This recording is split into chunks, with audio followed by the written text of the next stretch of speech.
नमस्कार. मराठी रोहिणी किचन या आपल्या यूट्यूब चॅनलमध्ये मी तुमचं स्वागत करते.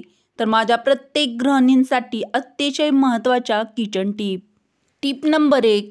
पनीरच्या ग्रेव्हीसाठी सुकं खोबरं बारीक किसून 1 तास पाण्यामध्ये भिजत घालत ठेवा. त्यानंतर त्या पाण्याची व खोबऱ्याची ग्रेव्ही बनवा. यामुळे चव पनीरच्या भाजीची खूपच अप्रतिम लागते आणि ग्रेव्ही घट्टसर बनते.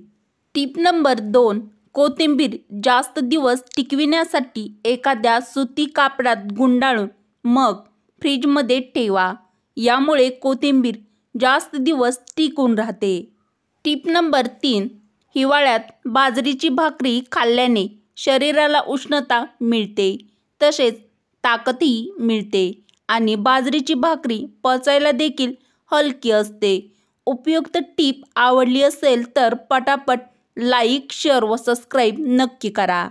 Tip number 4. कोरा चहा बनवताना त्यात तुळस, गवती चहा, लिंबाची पाने आणि थोडंसं आलं ठेचून घातल्यास चहा खूपच जास्त चविष्ट होतो. Tip number 5. किचनच्या सिंकमध्ये प्लास्टिकची जाळी वापरल्याने अन्नाचे कण घाण सिंकच्या पाईपमध्ये जात नाही. यामुळे किचन सिंकमधून अजिबात घाणेरडा वास किंवा दुर्गंध येत नाही. तर प्रत्येक गृहिणीने किचन सिंकमध्ये ही ट्रिक्स नक्की ट्राय करून बघा. अत्यंत महत्त्वाची टिप नंबर 6. सुक्या भाज्या बनवताना त्या नेहमी लोखंडी कढईतच बनवा. यामुळे शरीराला लोह मिळते. तसेच भाजी शिजवून झाल्यावर लगेच काढून घ्यावी, म्हणजे भाज्यांचा रंग काळा किंवा काळपट अजिबात पडत नाही. तर भाजी बनवताना ही टीप लक्षात ठेवा. Tip number 7. नेहमी तळलेले पदार्थ खाऊ नयेत. यामुळे चरबी वाढू लागते आणि घसा दुखण्याचा त्रास देखील होऊ शकतो. माझ्या प्रत्येक मैत्रिणीसाठी अतिशय महत्त्वाची व कामी येईल अशी टिप नंबर 8. पोटाची चरबी कमी करायची असेल तर भाकरीसोबत कांदा खा. लिंबू मिसळून पाणी प्या. जेवण दिवसातून 2दाच करा आणि रात्री झोपण्यापूर्वी 1 ग्लास कोमट पाणी प्यावे किंवा तुम्ही कोमट दूध देखील घेऊ शकता. अत्यंत महत्त्वाची टिप नंबर 9. घुरण्यापासून सुटका मिळवण्यासाठी दररोज झोपण्यापूर्वी 1 ग्लास कोमट पाणी प्यावे. यामुळे श्वसननलिका उघडते आणि घुरण्यापासून सुटका मिळते. तर बऱ्याचशा जणांना घुरण्याची समस्या असते, तर ती सोडवण्यासाठी ही ट्रिक्स नक्की तुम्ही ट्राय करून बघा. Tip number 10.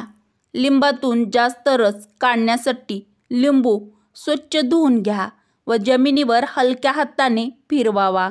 यामुळे लिंबातून रस जास्त प्रमाणात निघतो. तर प्रत्येक महिलेने लक्षात ठेवण्यासारखी महत्त्वाची टिप नंबर 11. दररोज लिपस्टिक लावल्याने खूप जास्त केमिकल आपल्या पोटामध्ये जाते, म्हणून गरजेपुरताच लिपस्टिकचा वापर करावा. अत्यंत महत्त्वाची टिप नंबर 12. कांद्याच्या पेस्टमध्ये थोडासा लिंबाचा रस टाकून केसांना लावल्यास केसामधील कोंडा निघून जातो, तसेच केस काळे राहतात. प्रत्येक महिलेने फॉलो करण्यासारखी महत्त्वाची टिप नंबर 13. आठवड्यातून 2 वेळेस मोसंबीचं ज्यूस पिल्याने आपली रोगप्रतिकारशक्ती चांगली राहते आणि आजारी पडण्याची शक्यता देखील यामुळे कमी होते. तर प्रत्येक मैत्रिणीने रोजच्या जीवनामध्ये तुम्ही ही टीप नक्की ट्राय करून बघा. Tip number 14. वरण बनविण्यासाठी किंवा वरण चकोल्या बनविण्यासाठी जेव्हाही आपण तूर डाळ शिजवतो तेव्हा ती जास्त शिजवावी, म्हणजेच घोटायची गरज पडत नाही आणि आपले वरण देखील यामुळे खूप छान होते. Tip number 15. गरम पाण्यासोबत औषध घेतल्याने औषधाचा प्रभाव लवकरच होतो. Tip number 16. गाजराच्या रसात मध आणि मीठ टाकून प्यायल्याने कमी झालेली दृष्टी परत येते. तर तुम्हाला पण डोळ्याच्या समस्या असतील तर तुम्ही ही टीप नक्की ट्राय करून बघा. टिप नंबर 17, रक्ताची कमतरता असल्यास दररोज कोथिंबीरमध्ये बीटरूट खा. उपयुक्त टिप नंबर 18, मसूर डाळ जास्तीत जास्त खा. पोटाच्या आजारापासून आराम मिळतो. तर पोटासंबंधी काही तक्रारी किंवा समस्या असतील तर तुम्ही ही टीप फॉलो करा. टिप नंबर 19, लायटर बिघडले असेल किंवा ते बंद पडले असेल तर 1 ते 2 तास कडक उन्हामध्ये ठेवा. यामुळे लायटर पुन्हा चालू होईल. टिप नंबर 20, आम्लपित्त किंवा ॲसिडिटीची समस्या दूर करण्यासाठी धने, जिरे आणि साखर हे तिन्ही जिन्नस एकत्र करून त्याचे सेवन करा. टिप नंबर 21, तोंडातले आले असेल किंवा तोंडामध्ये फोड आले असतील तर विड्याच्या पानाचा रस काढून त्यामध्ये थोडेसे तूप मिक्स करून तोंडावरील फोडावर लावावे. यामुळे तोंडातील फोड कमी होण्यास मदत होते. उपयुक्त टीप आवडली असेल तर पटापट एक लाईक व शेअर नक्की करा. टीप नंबर 22, ओठ फाटून त्यातून रक्त येत असल्यास कोकम तेल आणि शुद्ध तूप याचा वापर करावा. आपले हजारो रुपये वाचवण्यासाठी टीप नंबर 23, मध व कोरफडचे मिश्रण देखील वांगच्या समस्येवर प्रभावी ठरते. यासाठी एका वाटीत मध आणि कोरफड घेऊन मिक्स करा.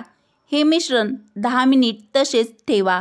त्यानंतर ते चेहऱ्यावरती म्हणजेच ज्या ठिकाणी वांग आहे त्या ठिकाणी लावा आणि 20 मिनिटे तसेच राहू द्या. त्यानंतर कोमट पाण्याने चेहरा स्वच्छ धुवून घ्या. हा उपाय आठवड्यातून 2 वेळेस करावा. तर वांगाचे डाग जाण्यासाठी किंवा वांग घालवण्यासाठी प्रत्येक महिलेने किंवा मैत्रिणीने ही ट्रिक्स नक्की वांगसाठी एकदा ट्राय करून बघा. टिप शेअर करायला अजिबात विसरू नका.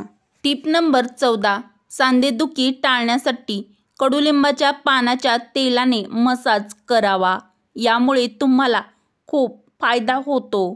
टिप नंबर 25, कोणतेही ड्रायफ्रुट्स किंवा शेंगदाणे खाल्ल्यानंतर चुकूनही पाणी पिऊ नये. यामुळे खोकला येतो. उपयुक्त टीप आवडली असेल तर पटापट एक लाईक नक्की करा. टीप नंबर 26, कोणताही गोड पदार्थ बनवताना गोड पदार्थासाठी गूळ जरूर वापरा. तुम्हाला यामुळे शुगरचा त्रास अजिबात होणार नाही. साधी सोपी पण अत्यंत महत्त्वाची टीप नंबर 27, रोज केस धुतल्याने केस गळण्याची समस्या निर्माण होते. टीप नंबर 28, उशीचे कव्हर आठवड्यातून 2 वेळेस धुवा. यामुळे चेहऱ्यावरील सुरकुत्या नाहीशा होतात. टीप नंबर 29, नाश्ता हे आपल्या शरीरासाठी सर्वात मोठे औषध असते. म्हणून दररोज सकाळी नियमितपणे नाश्ता करावा. तसेच नाश्त्यामध्ये शक्यतो पौष्टिक पदार्थ खावे. अत्यंत महत्त्वाची टीप नंबर 30, रिकाम्या पोटी कधीही आंघोळ करावी. यामुळे म्हातारपण लवकर येत नाही. तर प्रत्येक महिलेने तरुण नेहमी दिसण्यासाठी ही ट्रिक्स ट्राय करा. टीप नंबर 31, भाजीमध्ये खूप जास्त मिरची असल्यास त्यात थोडे लोणी किंवा तूप टाका. यामुळे भाजीचा तिखटपणा कमी होईल. टीप नंबर 32, जर तुम्हाला तुमच्या डोळ्यांनी कमी दिसू लागले असेल तर दररोज सकाळी तुमच्या डोळ्यांना सुरमा लावा. टीप नंबर 33, दुधामध्ये भरपूर प्रमाणात कॅल्शियम असते. तसेच हाडाच्या मजबूतीसाठी देखील दूध खूप उपयोगी पडते. म्हणून रात्री झोपण्यापूर्वी दररोज 1 ग्लास कोमट दूध अवश्य प्यावे. अत्यंत महत्त्वाची व आपले लाखो रुपये वाचवण्यासाठी व निरोगी शरीर राहण्यासाठी टीप नंबर 34, कमी पाणी पिल्यामुळे डोक्याच्या नसामध्ये रक्ताच्या गाठी तयार होतात व मेंदूवर जास्त प्रेशर पडते. त्यामुळे आपल्याला चक्कर येऊ शकते. म्हणून नेहमी भरपूर पाणी प्यावे. अत्यंत महत्त्वाची टीप नंबर 35, हृदयविकाराचा झटका येण्यापूर्वी डाव्या हाताला तीव्र वेदना होतात. डावा हात बऱ्याच काळापासून जर दुखत असेल तर ताबडतोब तुम्ही वैद्यकीय म्हणजेच डॉक्टरांचा सल्ला नक्की घ्या. Tip number 36. घरामध्ये कडुलिंबाचा पाला जाळल्याने डास, मच्छर, छोटे मोठे किटाणू असतील तर ते दूर होतील. नारळाच्या सुक्या करवंटीवर कडुलिंबाचा पाला आणि कापूर एकत्र जाळून त्याचा धूर करावा. याने हवेतील किटाणू नष्ट होतात. आपले हजारो रुपये वाचवण्यासाठी व आपले निरोगी शरीर राहण्यासाठी प्रत्येकाच्याच कामी येतील अशा अत्यंत उपयुक्त व महत्त्वाच्या किचन टीप आवडल्यास मराठी रोहिणी किचन या आपल्या मराठमोळ्या चॅनलला सबस्क्राईब करा, लाईक करा व असेच नवनवीन व छान छान व्हिडिओ तुमच्या मित्र-मैत्रिणींपर्यंत नक्की शेअर करायला विसरू नका. चला तर मग भेटू अशाच पुढच्या एखाद्या छानशा व्हिडिओमध्ये. व्हिडिओ पूर्ण बघितल्याबद्दल तुमचे मनापासून धन्यवाद.